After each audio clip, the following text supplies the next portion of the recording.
اشارہ ملتا ہے کہ جو اپنی زبان پہ قابو رکھے گا اور اسے اللہ کی یاد سے تر رکھے گا اس کا دین سلامت رہے گا۔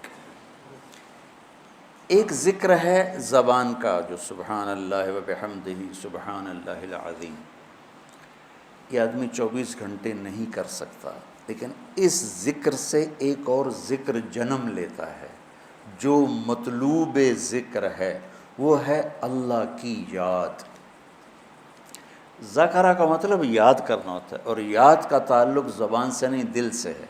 پہلے دل میں یاد آتی پھر زبان پہ ادائیگی ہوتی۔ ابھی آپ سب کو گھر یاد آ رہا ہے، کبھی کیسے سبحان اللہ نکلا ہے؟ تو کیا خیال ہے کہ آپ سارے بیٹھ کے تسبیح پڑھ رہے ہو، گھر جانا گھر جانا گھر جانا گھر جانا، کہ دل کی ایک کیفیت ہے۔ تو یہ جو دل کی کیفیت ہے اس کو ذکر کہتے ہیں۔ جس کو 24 گھنٹے یہ نصیب ہو جاتا ہے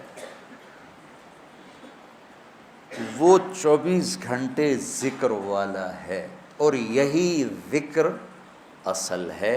پہنچنے کا ذریعہ ذکر لسانی ہے کہ ہم کثرت سے قرآن کی تلاوت اور اللہ کی حمد و ثنا کو اپنی زبان پہ لائیں۔ لاتے لاتے لاتے جب دل میں ہر وقت اس کی یاد بس جائے گی، پھر زبان سے کہے بغیر سبحان اللہ کا اجر ملے گا، الحمدللہ کا اجر ملے گا، اللہ اکبر کا اجر ملے گا، لا الہ الا اللہ کا اجر ملے گا، سبحان اللہ و بحمدہ اور سبحان اللہ العظیم کا اجر ملے گا۔ وہاں تک پہنچنے کے لیے یہ الفاظ کلمات ذریعہ اور سبب ہیں۔ تو جو اپنی زبان کو بچوں سنبھال لے گا، جو اپنی زبان کو سنبھال لے گا، جو اپنی زبان کو سنبھال لے گا، اس کے رشتے سلامت، اس کا گھر سلامت، اس کا دین سلامت، اس کی دنیا سلامت، اس کا علم سلامت، اس کی ہر شے سلامت رہے گی۔ حضرت لقمان علیہ السلام کا فرمان ہے کہ بیٹا میں چپ رہنے پہ کبھی نہیں پچھتایا، میں جب بھی پچھتایا اپنے بول پہ پچھتایا۔ تو آپ سب بچوں کو میری یہ درخواست ہے، من سکت بولو سلم، من سکت سلم، من سلم نجا۔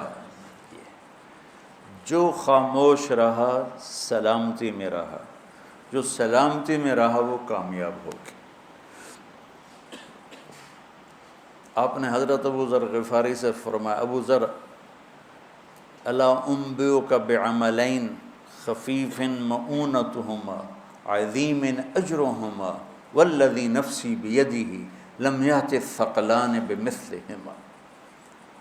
ابو ذر تمہیں 2 کام بتاؤں جو کرنے میں آسان اور اجر میں ان کا وزن بے شمار، اور اس ذات کی قسم جس کے قبضے میں میری جان ہے، قیامت کے دن بہت تھوڑے لوگ ہوں گے جو اس کو لے کر آئیں گے۔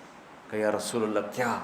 کہ ایک زبان اور ایک اچھے اخلاق، ایک چپ رہنا، السکوت۔ آپ نے کہا سکوت، آپ کا سکوت سے مراد یہ نہیں تھا کہ بات ہی نہ کرو، شر میں تمہاری زبان ساکت ہو جائے، اور اچھے اخلاق۔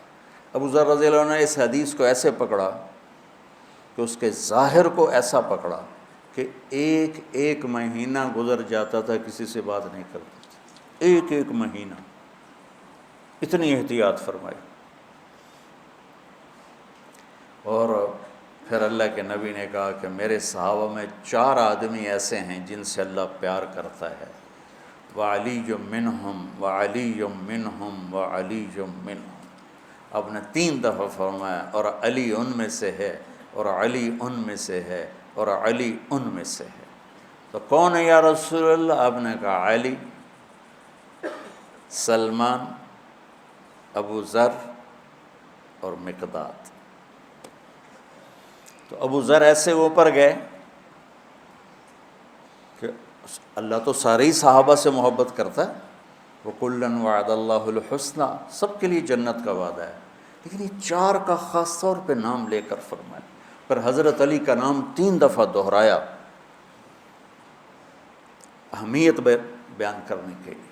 تو آپ سب گھروں کو جا رہے ہو، یہ زندگی بھر کا سبق ہے، یہ زندگی بھر کی نصیحت ہے، صرف اس درس کی نہیں، کہ اپنی زبانوں پہ قابو رکھنا۔